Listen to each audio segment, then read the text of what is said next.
Welcome to Yoga Snacks. Today we are going to do a plank pose. Actually, plank pose is one of the very best poses that you can work on because it basically asks all the muscles in your body to come to the party. I like to think of it as good time management. If I'm going to spend some time doing any form of movement exercise, I'd like to get the most out of it. And it's one of the most beneficial things that you can do for yourself. So let's start down on the mat. And I like to put padding underneath my knees. You may feel the same way. Now there's many different ways you can do a plank. So I'm going to show you two from down on the mat.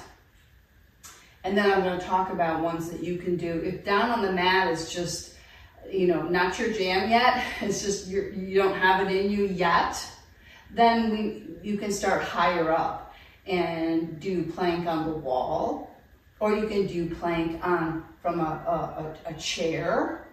And just know the lower you get to the ground, the harder it is because of the force of gravity. So you can try to create some variations, and as you build strength and one pose and you want to start to get lower and lower, you just know that that's harder, and you just make sure you're up for the challenge, okay? So let's start on our hands first because that's easier than on our elbows. Middle fingers reaching forward. Having the fingers spread apart. Having the hands under the shoulders or just a tiny bit, the wrists a tiny bit in front of where the shoulders are.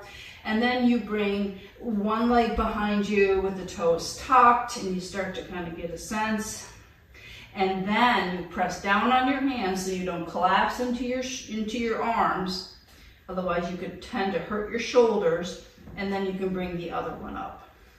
Okay, so you reach back with your heels, you reach forward with the top of your head, and imagine that you have a corset around your center, and you're just kind of snuggling up that corset. You're just tightening it up, keeping all your organs in your body as if they were to fall out on the mat.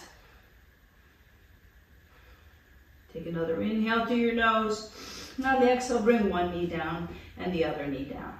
Okay, so you can do what that's referred to as high plank, or you can work on it from your knees, all right? So, if you bring your hands in front of you and you drop your hips and your feet are on the mat. Everyone has a tendency to do this. Keep your feet on the mat. Press down on your hands. Tighten that corset around your middle. Reach out to the top of your head. And as if your tailbone could reach back. You're not moving, but just getting all that length. You'll feel it. There is core engagement here. Breathing in and out through your nose. And then you can release.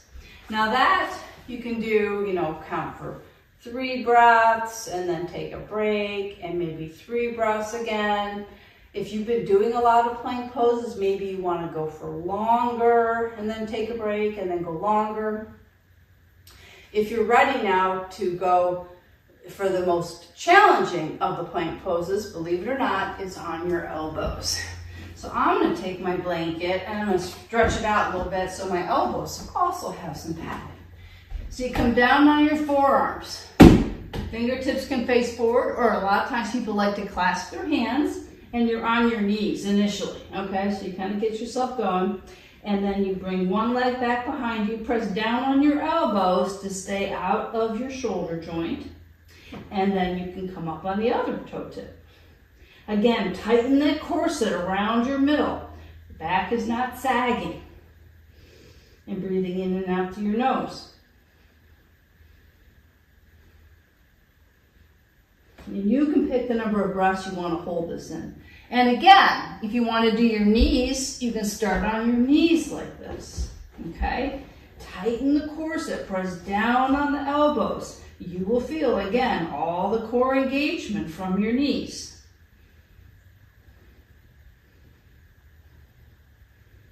And then you can come down. So that's plank pose. Use the same techniques if you want to start at the wall. Because don't go for the big one if your muscles aren't strong enough, because that's how injuries happen. Thank you for joining me. We'll see you again tomorrow.